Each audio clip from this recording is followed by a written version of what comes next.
I don't know. I mean, I think him and Daniel would be good again because they know how the drivers work. But Ocon has also been outspoken that he wants Mick as his teammate. Yeah, I would too. I know. You kidding me? Of course he's going to say the guy in the back of the grid he wants for his teammate. I either have to race Daniel Ricciardo or Oscar Piastri, and then I have the option of Mick Schumacher. Are you kidding me? I'm taking Mick 99 or 101 times out of 100.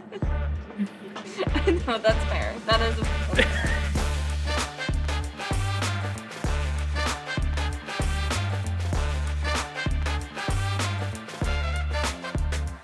Welcome back to Brake Check. This is episode 27, post-race recap of the Belgian Grand Prix. Some craziness at the start, not so much craziness towards the end, but still some good results to talk about, some team strategy to talk about, Ferrari never letting us run out of things to talk about. Megan, how's your weekend so far? It's been good. Kind of crazy. My last day at work was on Friday, which was super bittersweet. So now the whole moving thing's kind of getting surreal. Quickly realizing I'm gonna have to ship a box to myself in London because I don't want to do the over. I figured, if I'm paying $100 for overweight bag or $100 to ship my stuff and make my bags lighter, I might as well just do that. Not that I'm excited about it, but it's kind of inevitable at this point. So that's kind of where I'm at right now. But you're braver than me. So me and Jen, my girlfriend, travel a lot. So we're on airplanes quite a bit. And I'm terrified of checking a bag. So the thought of sending anything over, even just like shipping, is terrifying to me. I'd be convinced I would never see my stuff again. Well, my friend Lauren, when she lived in Spain, her parents or her grandma had shipped her a box with like childhood photos in it, and it never arrived. And they had sent it when she had first gotten there, and she was there for 6 months and never saw it. I have traveled back and forth from Europe 3 times in the last like 7 months, and I have never checked a bag. I just carry on, backpack, everything. I'm not excited about it. Don't get me wrong. Without the like luggage loss nightmares, I actually did buy an air tag for one of my bags because they're not cheap. So I didn't want to spend $60 on 2. So I got one, and I'm just putting it in the more important suitcase. Yeah. Because if I lose one, like I'd rather it be one than the other. So we'll see. But yeah, Megan's move getting really real. The podcast might have to be recorded at weird times. I know. Someone asked that during my goodbye happy hour thing with work. They're like, so what are you guys going to do for recording? And I was like, well, we usually record after the races. We'll just have to think of like what time it is, because like say a race ends at 2 p.m. here. That's like 8, 9, 10 p.m. there or whatever. So right. We'll just have to figure it out. Yeah, it's fine. Well, that's fine. Before we get into our race recap, we have some news to talk about. Megan, you want to kick us off with that? Of course. Yeah. So firstly, right before the race, it was announced that Spa will be on the grid next year. They haven't come to an agreement yet on how long that contract will be, but it's for sure for next year, which is really exciting. It also means I can maybe go next year. So very happy about it. Yeah. But it also means that South Africa is unlikely for the 2023 grid. So it could be on the calendar in 2024. I do hope to see it one day, but right now that is a tentative track. Yeah, no, definitely. Spa, super cool track. A lot of the drivers' favorite track. So happy to see it stay. Yeah.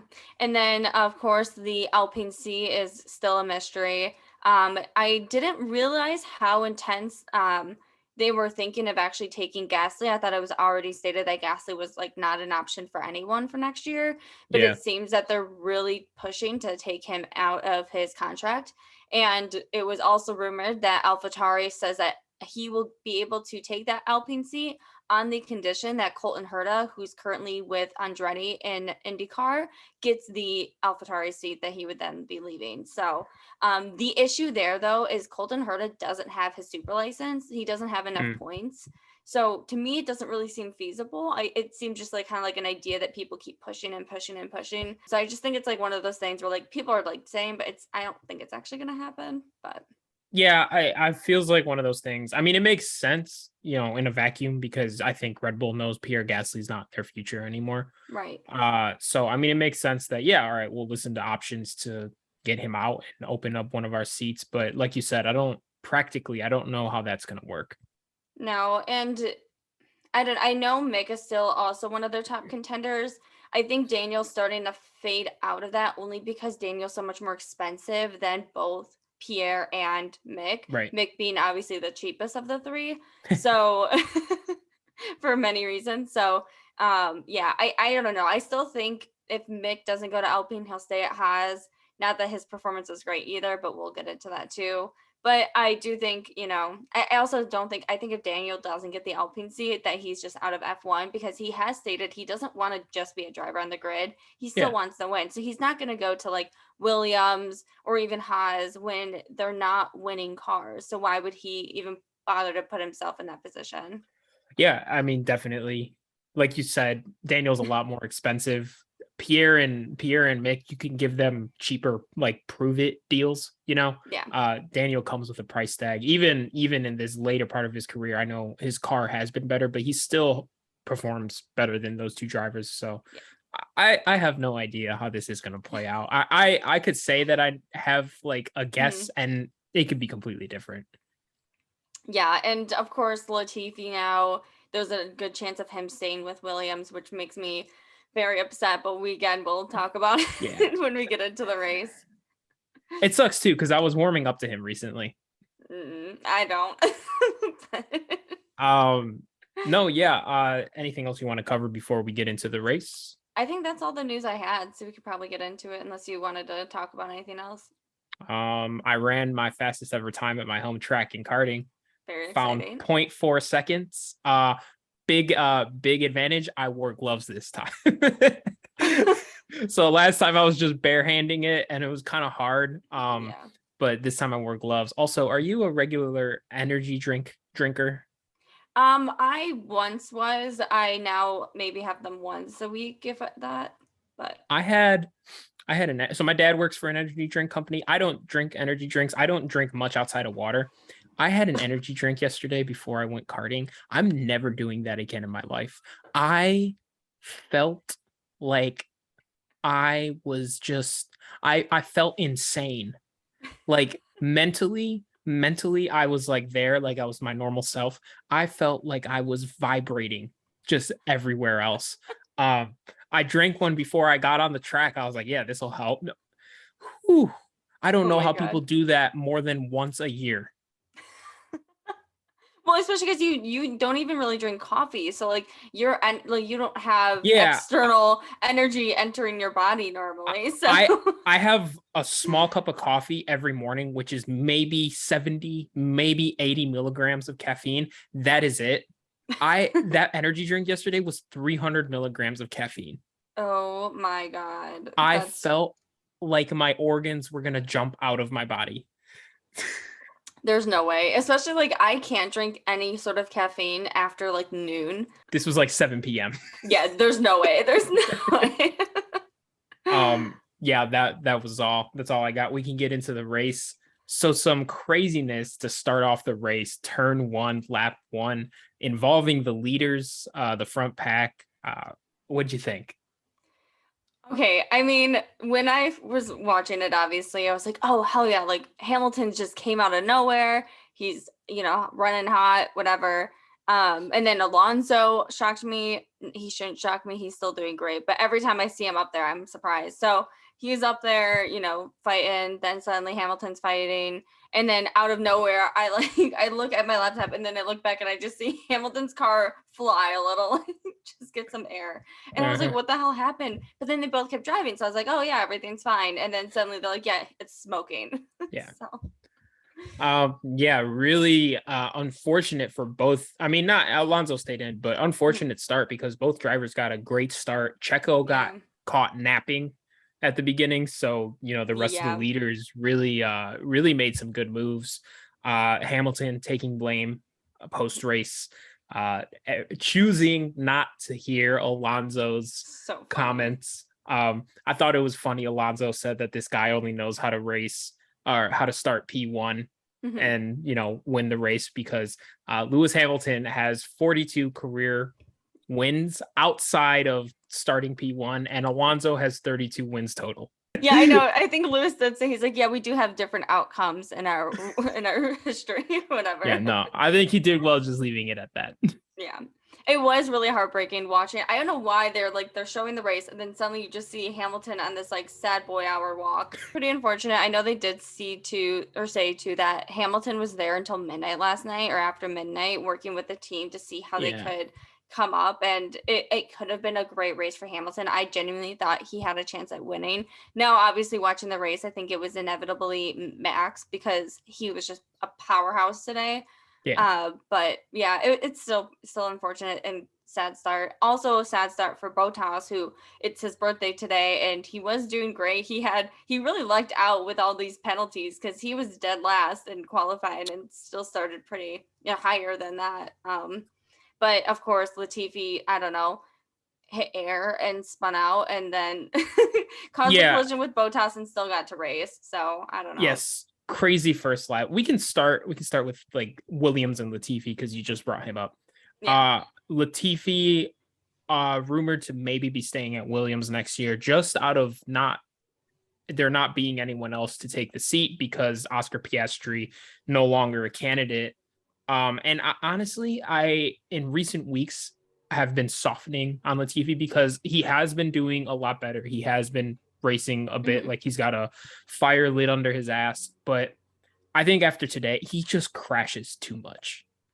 He's not reliable. Like, not only is he not reliable in the sense of like crashing and stuff, but just his performance alone. Like, Yeah. he's not there. The only fighting he did this race was with Mick, and Mick, I think, had to have had car issues because his car was just dropping and they kept pitting him, like, and he was on hard tires. So there was just something going on with that team because Magnussen also, it looked like he was struggling a lot too. So I mean, yes, I don't think Mick was doing too hot anyways, but I mean, that was his only competition today. He couldn't hold anyone else off. He couldn't really fight anyone else. And it's just frustrating when you see a driver do consistently that poorly and consistently give him these opportunities, and then it just doesn't go anywhere.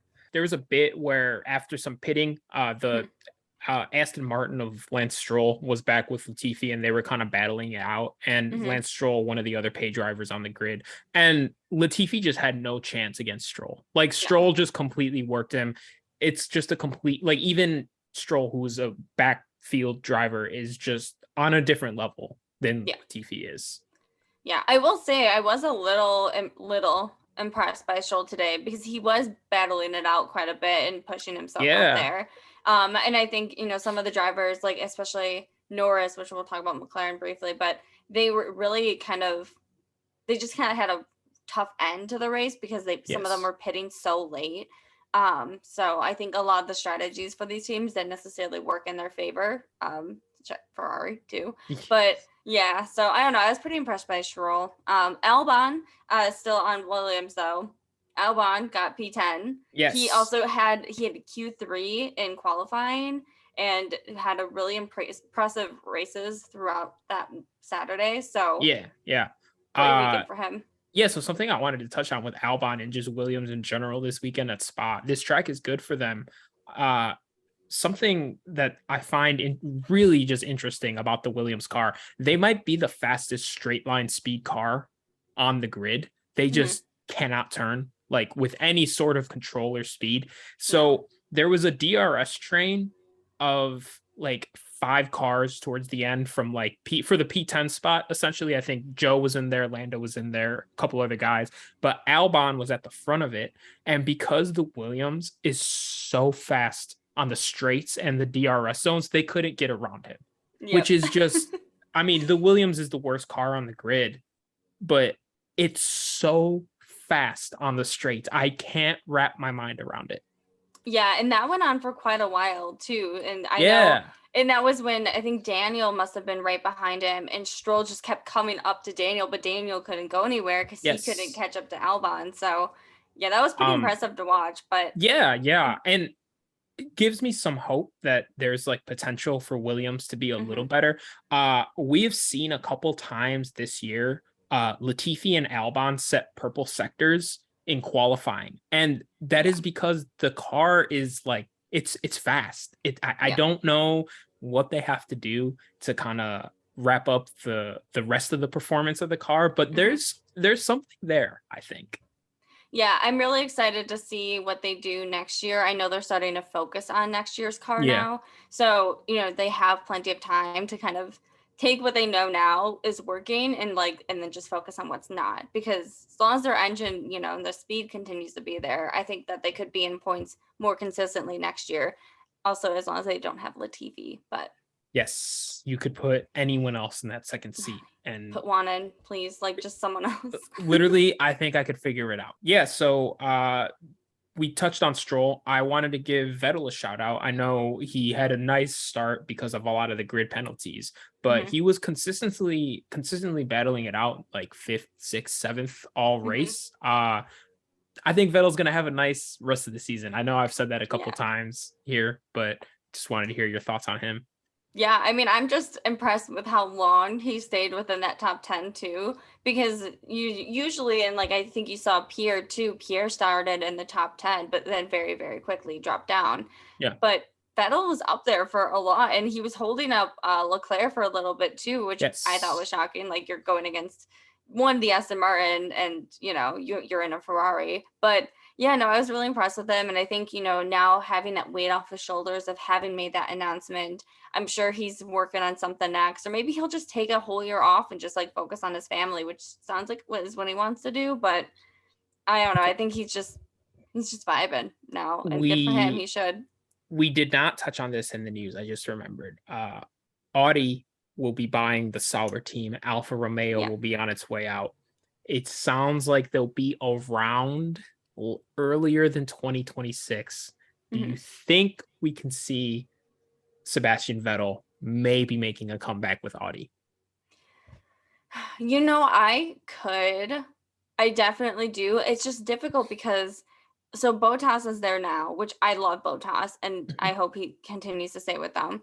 But I always pictured Audi going for a heavy German team because they're very much like even with their engine like, oh yeah, we're finally building in Germany, etc. So then it's like, okay, well maybe they'll take Mick, but also Joe's there and Joe's doing great too. And so I think by 2026, I could see Vettel coming back for that year into Formula One and Yeah. joining Audi. But yeah, I don't know. I'm not entirely sure what's gonna happen with them. I don't think they'll introduce or at least be more forceful with like a German team until they fully become part of it fully becomes their team in 2026. Yeah, that's true. They're already taking shots at Mercedes on social I media, know. saying they're going to be the first actual German built team, Yep. Mercedes headquartered in the UK. I did not expect Audi. I expected them to come in. I did not expect them to come in through Sauber. No, me either. I Yeah. was pretty surprised about that too. But I mean, I don't know. I don't know. I think it would be good. Oh, we could talk about Haas. AlphaTauri. Oh, Oh, Haas too. Either way. both. I was just gonna say Pierre scored their first point since Baku. It's been since Baku. Yeah, I'm pretty sure. Oh my god. Yeah, That's so so sad. Pierre scores AlphaTauri's first points since Baku today. First of all, that's so sad for AlphaTauri. I really hope they do better next year, but Yeah. also very happy for Pierre. It's a very hard race for him and some of the other drivers too. Just knowing Yes. that their friend Antoine died there a few years ago, so I'm always rooting for Pierre at Spa. I mean, I'm rooting for him Yes. all the time, but especially at Spa. So I'm happy he finally got some points. I think that the team definitely needed a bit of a boost. So Tsunoda he was battling quite a bit in the race. I was actually pretty impressed by him. He was pushing through at the back of the grid. He couldn't go too high, obviously, Yeah. just with everyone else, but he did push through. Like he was at the back and he was pushing up into P12 and P11 at some points. We could talk about Haas. Both cars seem to be having trouble. I think they finished 15th and 16th Hmm. together. I don't really know what's going on with Haas. One No. week one week they're the white Ferrari, the next week they're they're a white Williams. I'm not really sure. No, it doesn't see the team is just so inconsistent, which has also been a trend of Haas. Mhm. I mean, last year they were consistently bad, but this year you just really good. Saved it there. Yeah.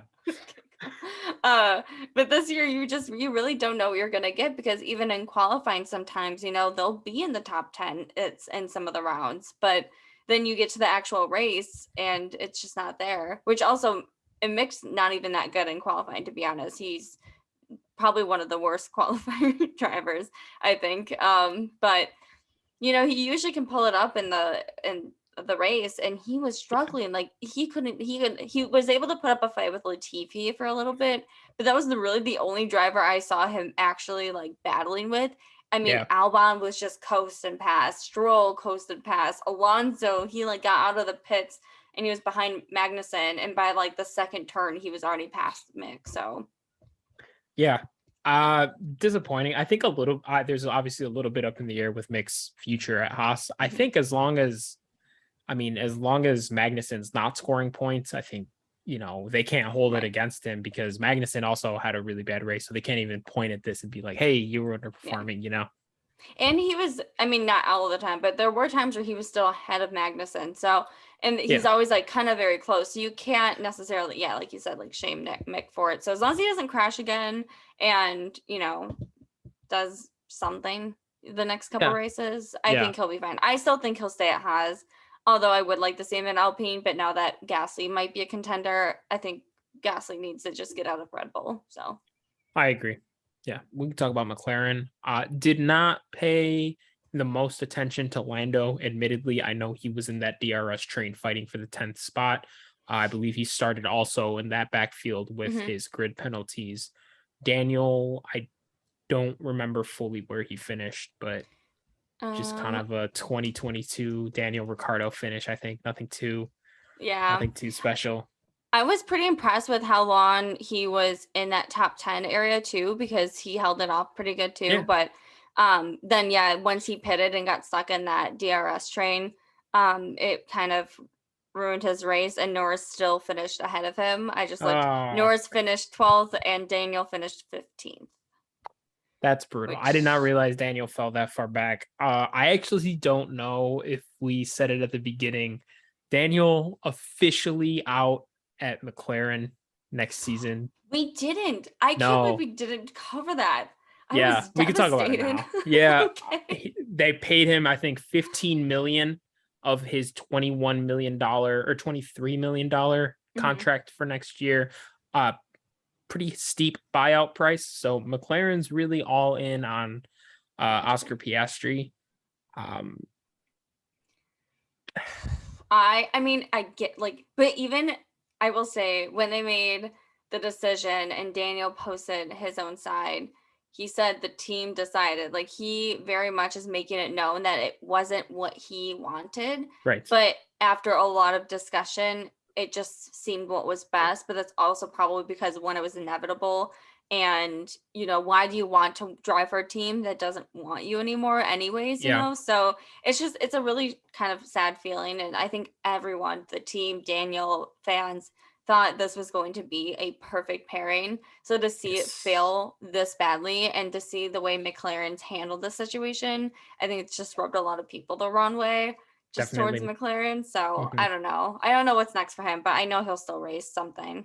Yeah, I mean, as for the future, was reported that they offered him an IndyCar seat and he turned Mhm. it down. So Daniel clearly thinks he still has a future in F1.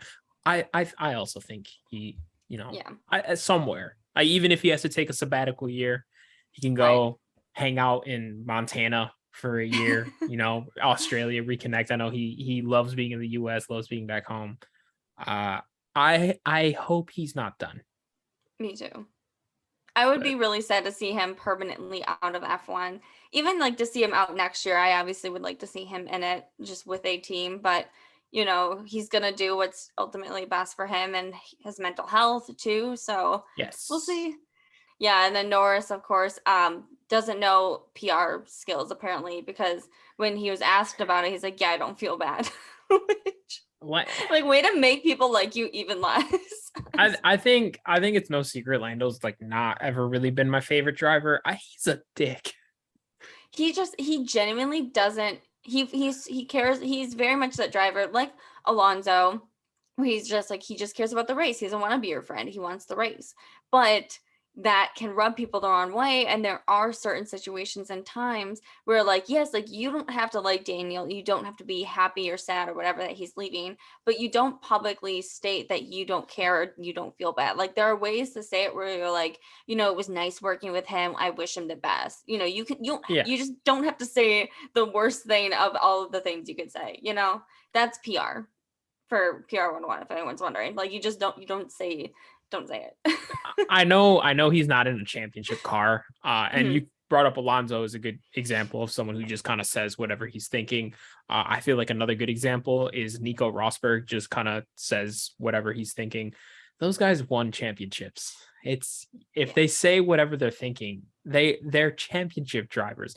Lando Norris, please win a race before you are publicly an asshole to your teammate who's been very supportive. Yeah. The entire time he's been at McLaren.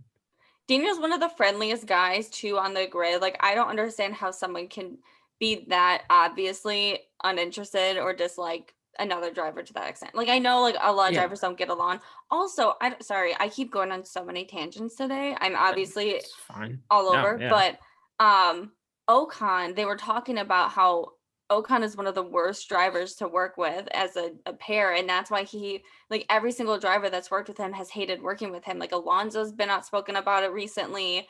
Obviously all the Perez drama that him and Ocon had.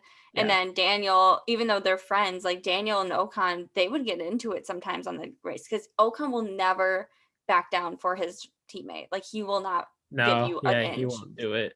Yeah, so they were talking about that on Sky Sports, and I was like, oh my God, I didn't realize that it was like just so like a consistent thing. I think it's something that we don't really hear about or talk about much because Ocon's not like a championship driver. So it's like, whatever. But yeah, I mean, I think it's kind of a continued trend, Yep. Yeah, so I don't know. I mean, I think him and Daniel would be good again because they know how the drivers work. But Ocon has also been outspoken that he wants Mick as his teammate. Yeah, I would too. I know. You kidding me? Of course he's going to say the guy in the back of the grid he wants for his teammate. I either have to race Daniel Ricciardo or Oscar Piastri, and then I have the option of Mick Schumacher. Are you kidding me? I'm taking Mick 99 or 101 times out of 100. I know, that's fair. That's fair.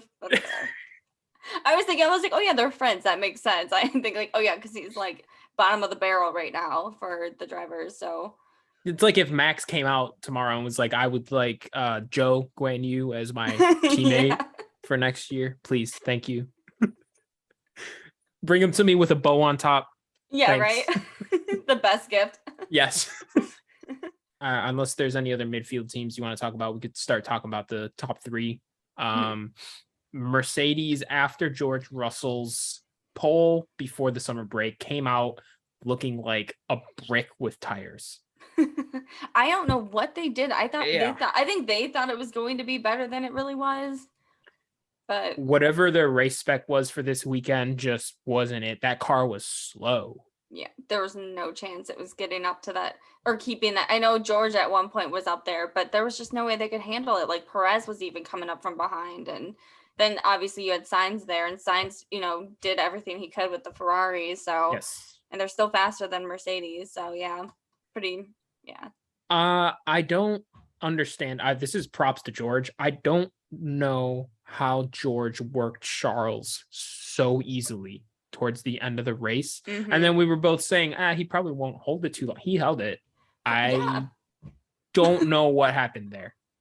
I mean, Charles also, I don't know if you heard the radio. It was, you did hear the radio because we were talking about it, but just the questions that they were asking Charles, they're like, yeah, so we were expecting P5 at best, P5. Do you want these tires so you can try and maintain P5? And he's like, no, but they had Charles Leclerc playing Truth or Dare the entire race. Like, I know. Charles, what should we do? What should we do? Question.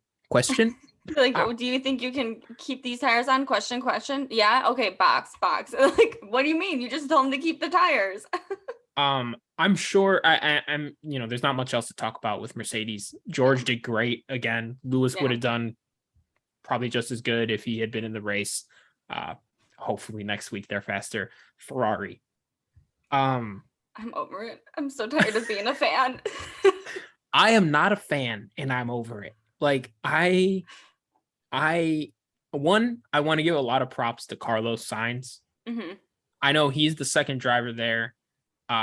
He does not often get the benefit of not team orders, but like he's not the prioritized driver there. And he has also been dealing with the same ineptness that Hmm. Leclerc has been dealing with, and he still goes out week in, week out and does well. Uh, Hmm. Charles's strategy today, I'm sure over the summer break, they grouped up and maybe they want to have a more collaborative process, but Hmm. Charles shouldn't be asked what they're doing next. The strategist should still do that. I was so confused why they kept asking questions to Charles that the strategy team should also already be aware of. Like it genuinely just sounded like the guy didn't know what to do or what was going on. It was just like, so what are you thinking, Charles? And then like once Charles said what he wanted to do, they would do the opposite half the time. So Yes. I don't know.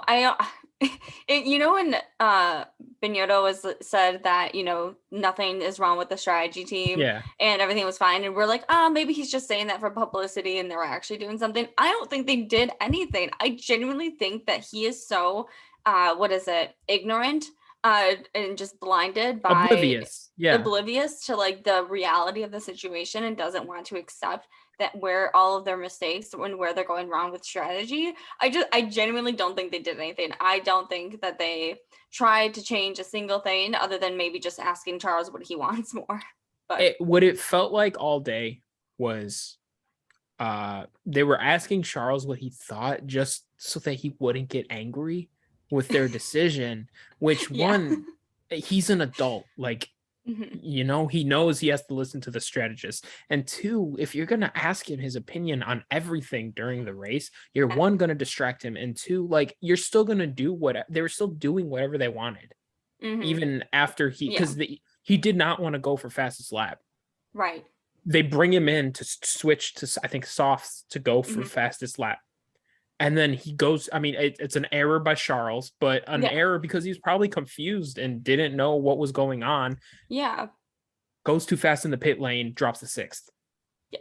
So it's like all for what? All for what? Like if you had just kept him out, he could have held or like probably caught up, gotten fifth, and then not had the penalty that dropped him down to sixth. Like if you just let him be, let him do what he had said he wanted to do at the start. Like I get that sometimes the strategists think that they know more, and I totally understand that. But at the end of the day, the drivers are the ones that are on the grid racing that car. Like they know how the car feels to them too. So if they're comfortable with what their decision is, let it play out because that also, like with Lando, like they were trying to get him to pit tires in Russia.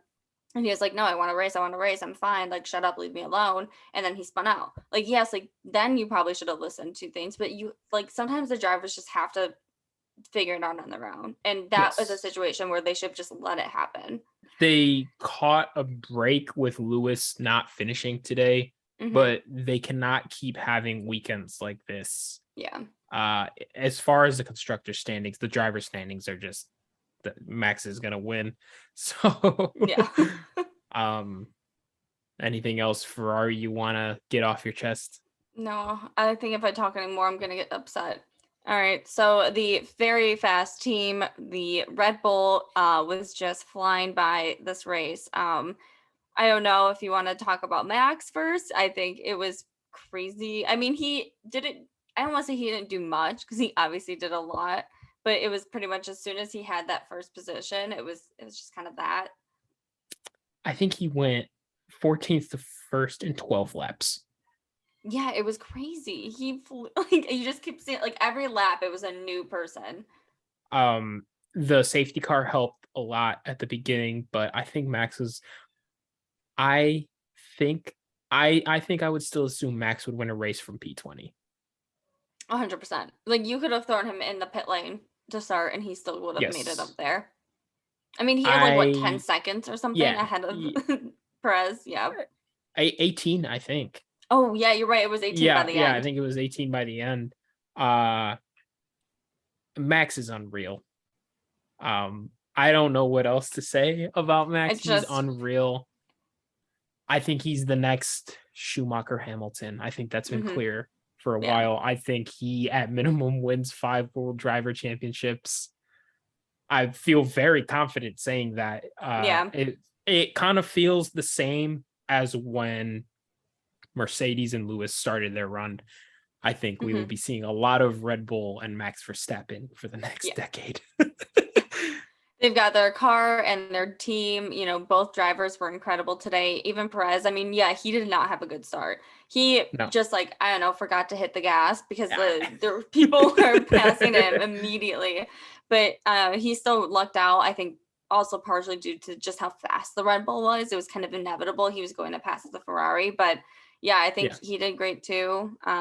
Not much to say on them other than I think we'll just keep saying them in those top positions for the remainder of the season. Yeah, I'm interested to see if Max can rip off like a little win streak here, like Hmm. 3, 4 races in a row. He'll have this wrapped up with like 3 races left, I think. Yeah, 100%. Also, one thing, like when Lewis was dominating, there was good drivers still on the Hmm. grid, obviously. Uh, it sucks a little bit that there's such a dominant front runner right now. Yeah. We've talked about this a little bit before. The second drivers on the top teams are really good right now. Like Yeah. really, really good.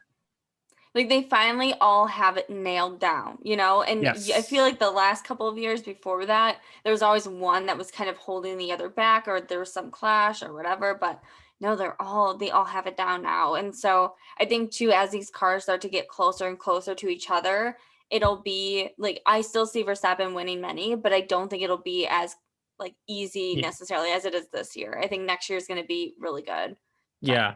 I think it's funny that Max says all the time that he prefers this championship battle as opposed to the ones he's had with Lewis. It's like, yeah, of course you do. It's easy.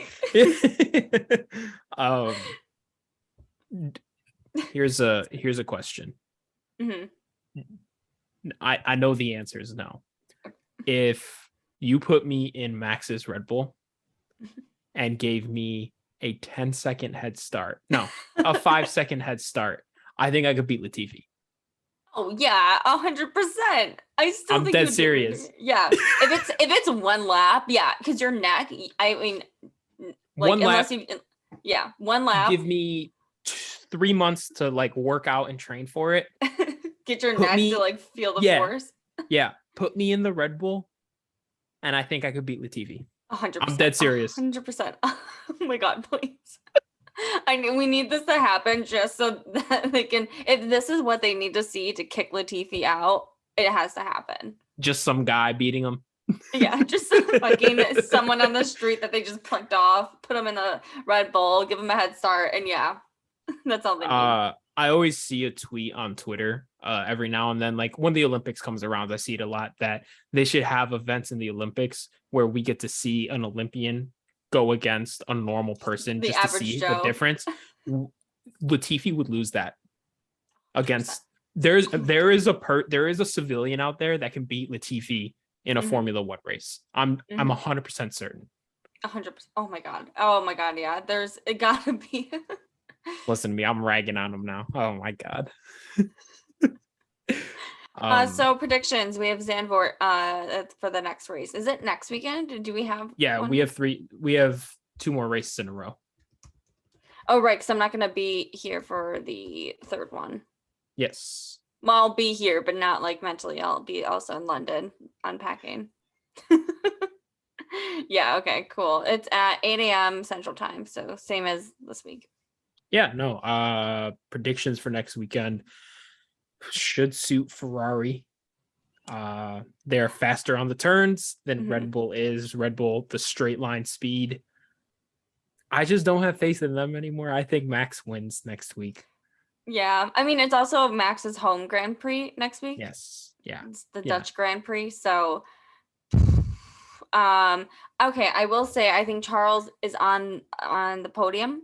is like in, 1, 2, or 3. Probably not 1, but 2 or 3. I think Hamilton will make a comeback too. So I think he'll be up there. I'm not even gonna say Mick gets points because I think if I stop saying it, maybe it'll happen. But That's tough. yeah, it sucks. But it's okay. Yeah, maybe Albon will get P10 again. That would be cool. I would love to see that. I Has think some launch Max straights, so it does have some. So yeah, we'll see. maybe. I think Max wins. It's hard to predict anything because I mean the Red Bull's so fast and Checo is so good too that it's like he's just gonna come in second. I know. It's like something has to happen to the Red Bull for them to Yes. not finish 1-2 at this point. I did want to say, I just realized that I had texted you before the race started saying that there would be 2 DNFs, and there were 2 DNFs. I just hated both of them. Tough. That's Yeah. how it goes. I did think it was going to be Latifi, but it was not.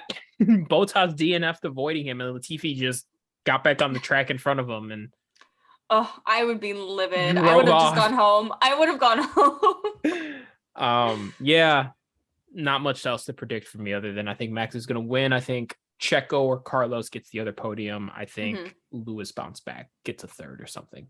Yeah, 3rd or 4th. Yes. I think Charles just every race is just comical at this point. I don't feel comfortable predicting anything good. It also feels like because Ferrari, like they have to see all of the tweets of us shaming how poor their strategy is, and it's like, you guys don't have to take it like literally and continue to do it. Like, please do something different because whatever you're doing is just not. We don't want to tweet about how much you suck right now. We want to tweet about how good you're finally getting it together. So like, let us do that, please. And F1 Twitter is really hard on them, rightfully so. Something that we don't see that, to my understanding, is actually kind of goes on a lot. They get cooked in like the Italian media. Oh, do they? Ooh. Like hard. Yeah. So that's a lot. That's another source of pressure that I don't think we even ever see. But from my understanding, they get just sauteed every week on Italian news shows, newspapers, all that. If I worked for Ferrari and or was a Ferrari driver, I would just simply turn my phone off for the week. Like if I had a bad race, if like something happened, like so example today, turn my phone off, just off the grid for the week. Like I just disconnect. I don't want to see it or hear it because it's gonna it's too much. I don't know how they do it sometimes. I feel for the social media manager after they have to do the like mandatory like post-race tweet. Like, oh my gosh, it's embarrassing. It's like secondhand embarrassment because they're the ones that have to post it, and then they're the ones also reading all the comments and like responding to people because they have to do the social engagement. So the things that they probably see, that's tough. Yeah. Yeah, we'll be back at it next week. We'll be recording and watching on my birthday. I am turning 26. No more health insurance on your parents. I've been. Oh, you've been on your own? Yeah, I've been on my own since I graduated. I'm flying back next May specifically so I can get all of my appointments in before I turn 26. So that's fair. Yeah, I can rent cars without extra fees. No, that was 25, I think. Oh, it is 25. Oh, I'm pretty sure. Well, yeah. Cool. I can do that. I'm almost 30. But oh God, don't say that. Well, I mean, I am. I mean, yeah, but Megan, we met 7 years ago. No, I hate that. Yes. It doesn't feel like 7 years. That's so 7 years ago. So, oh my God. So we're what, 3 years now away from our 10-year reunion for high school? Yes. 2.5. 2.5. Yeah. It's about to be 2023. That's fair. Oh my God. Oh man, I gotta get more things together before that happens. So anyways, thank you for listening. Please like, comment, subscribe. We will have some clips and content and all that up like usual. Megan doing a great job with that at Break Check F1, all socials. I talk super slow except when I say that every week. I got that part down. We're getting there. It's fine. It's going. Season 2, next season will be a well-oiled machine. 100%. Okay. I should probably just go back and pack at this point. Yeah, no, yeah. I'm gonna go edit, maybe. Maybe. I don't know why we're still on. We'll see Yeah. you guys next week. Bye.